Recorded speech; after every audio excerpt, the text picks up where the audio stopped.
Sarah wakes up early on a gray Monday morning. Quick tip here. We say wake up when your eyes open and your brain starts working, but get up means you actually leave the bed. You can wake up and stay in bed for 10 more minutes. She looks out of the window and sees dark clouds in the sky. It's going to rain today, she says quietly to herself. Here's a small but very useful pattern. It's going to rain. We use going to when we predict something based on evidence. And she sees dark clouds, so she predicts rain. Native speakers use this constantly. Sarah gets dressed and goes downstairs for breakfast. Notice the phrasal verb, get dressed. It just means to put your clothes on. Very common, very natural. She makes a cup of tea and eats a piece of toast. Here's a useful collocation. Make a cup of coffee. We don't usually say cook coffee. English pairs make with drinks like coffee, tea, and juice. Before leaving the house, she checks her bag for her keys, her phones, and her umbrella. Check is a great verb here. It means to look at something to make sure it's correct or complete. You'll hear it everywhere. Check your email. Check the time.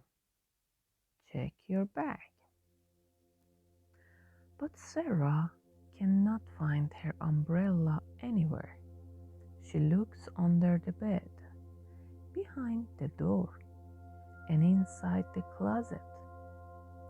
Notice these prepositions of place, under, behind, inside. Small words, but they are extremely important for describing where things are. Where on earth did I put it? She says, feeling a little frustrated. Here's a fantastic native expression. Where on earth? We add on earth to a question to show surprise or frustration. Where on earth is my phone? What on earth are you doing? Very natural, very common in English. She's starting to feel worried because the rain is getting heavier outside. Quick synonym boost. Instead of worried, you could also say concerned. Or if it's stronger, anxious. Worried is the everyday word. Concerned is a little more formal. And anxious suggests more discomfort. Finally, she remembers something important. Yesterday, she lent her umbrella to her neighbor, Mr. Collins. Here's a common learner mistake. Many students confuse lend and borrow. You lend something to someone, you give it, and you borrow something from someone, you take it. Sarah lent the umbrella to Mr. Collins, and Mr. Collins borrowed it from Sarah. Sarah quickly puts on her coat and walks to Mr. Collins' house next door. Here's a useful collocation. Put on a coat versus wear a coat. Put on is the action of putting clothes onto your body, and wear describes the state of having it on. I'm putting on my coat is the action, and I'm wearing a coat is the state. She knocks on the door, and Mr. Collins opens it with a warm smile. Simple but important. We say knock on the door, not knock the door. Small preposition, big difference. Good morning, Sarah. Are you looking for this? He asks, holding up her umbrella. Here's the phrasal verb. Look for, meaning to search for something different from look at, which means to direct your eyes towards something. Yes, thank you so much. I completely forgot I lent it to you, Sarah says, relieved. Lovely word here, relieved. It describes the feeling when a worry disappears. You were stressed about something and now it's fine. And that feeling is relief. And the adjective is relieved. Mr. Collins laughs and says, no problem at all. It rained so much yesterday. I really need it. Nice natural phrase. No problem at all. A warm, friendly way to respond when someone thanks you. Much more common in casual speech than you're welcome. Sarah thanks him again and hurries back home with her umbrella. Quick vocabulary boost. Hurries means to move quickly because you don't have much time. A stronger, more casual version native speakers love is rush. She rushed back home. By the time she reaches the bus stop, the rain is falling heavily.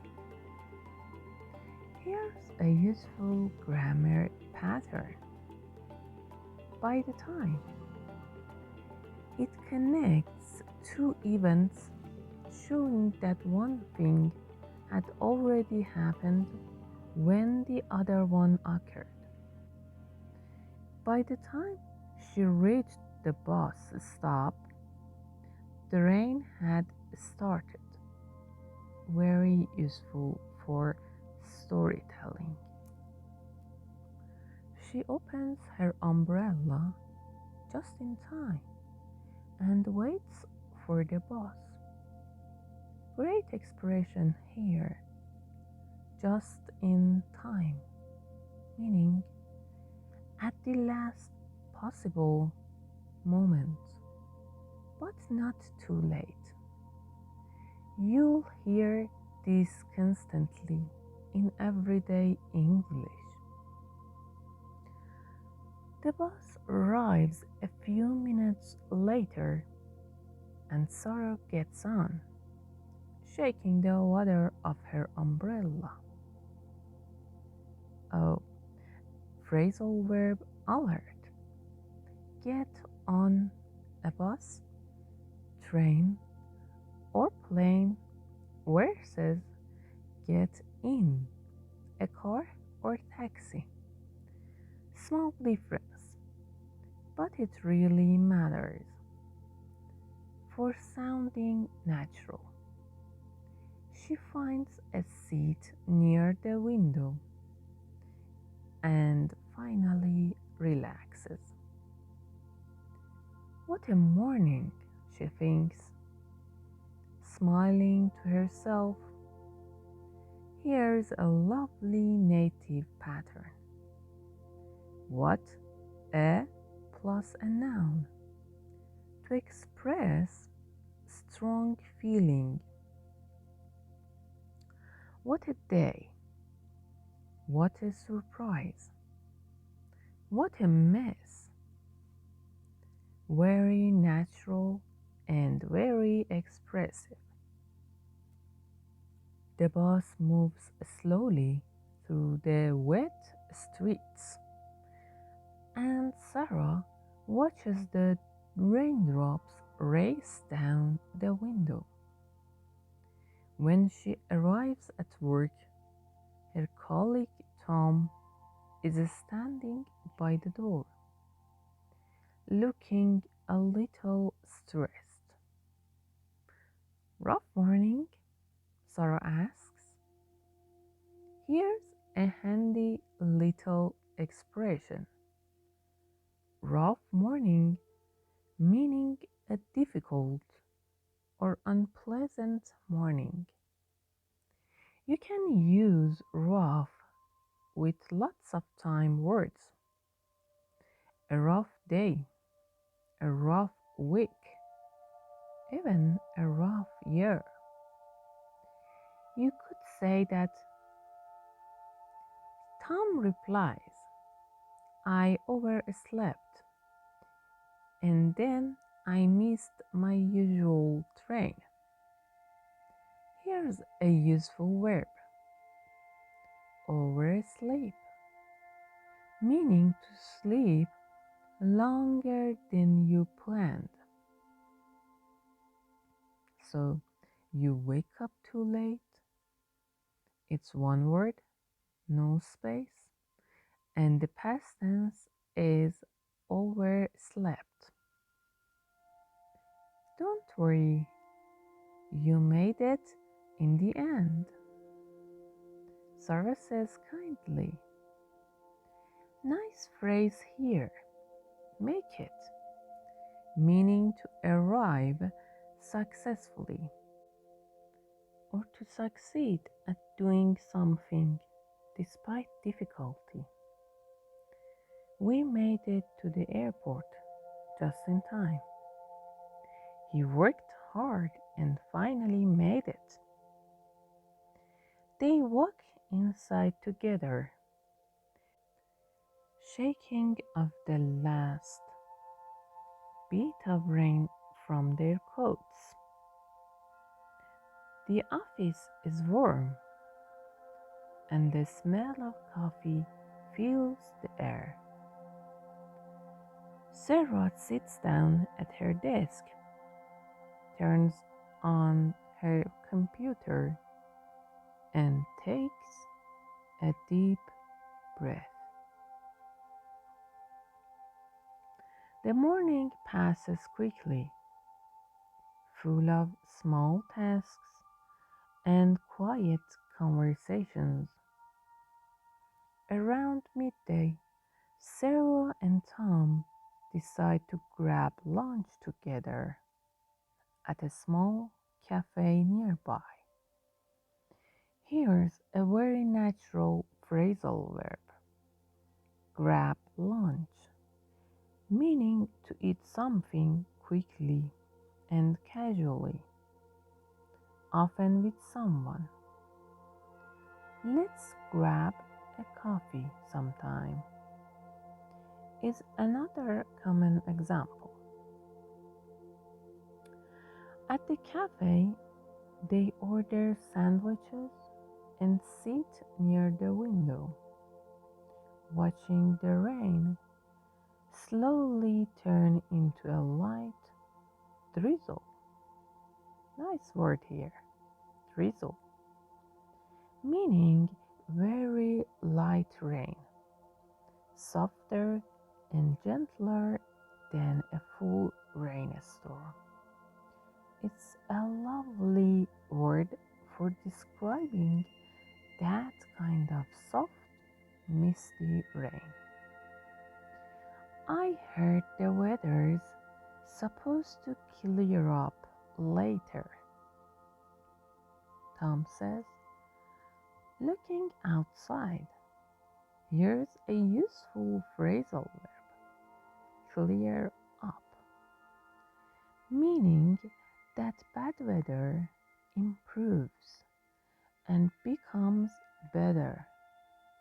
For example, the rain stops and the sun comes out. You can also use clear up for a cold or an illness getting better. I hope so, Sarah replies. I really don't want to deal with this rain again tonight. Another useful expression, deal with, meaning to handle a problem or a difficult situation. I had a lot to deal with today is something you hear very often. After lunch, they walk back to the office, feeling refreshed and ready for the afternoon. The rest of the day goes by smoothly without any more surprise. By the time Sarah leaves work,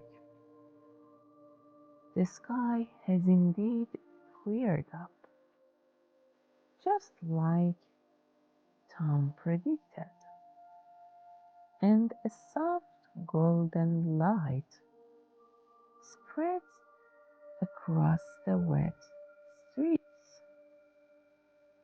She decides to walk home instead of taking the bus,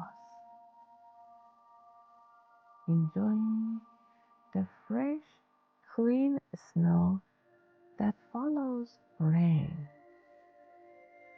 Lovely little detail here.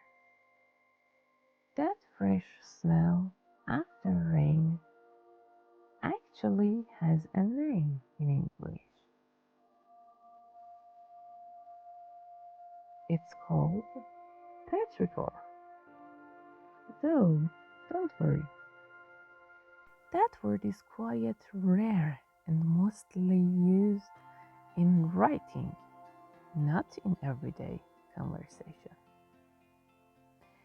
As Sarah walks, she passes by Mr. Collins' house again, and she notices him in his garden, watering his plants. Thank you again for this morning, she calls out, smiling. Anytime, he replies warmly.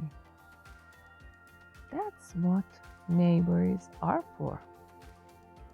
Beautiful little phrase here. That's what neighbors are for.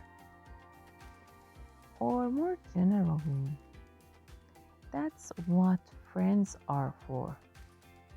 Meaning that helping each other is simply a natural part of that relationship. It's a warm, common expression you'll hear in many friendly conversations. Sarah continues walking home, feeling light and happy. When she finally arrives, she puts the kettle on, and while she waits for it to boil, she thinks about her strange little morning, the missing umbrella, the kind neighbor, the friendly chat with Tom over lunch. Small moments, she thinks, but they somehow made the whole day feel warmer. She makes herself a cup of tea, sits by the window, and watches the evening light fade slowly into a soft blue. Sometimes she thinks the most ordinary days bring the nicest surprises, and with that thought, she takes a slow sip of her tea, feeling calm and grateful and quietly content. Keep listening, keep practicing, and I'll see you in the next story. See you soon.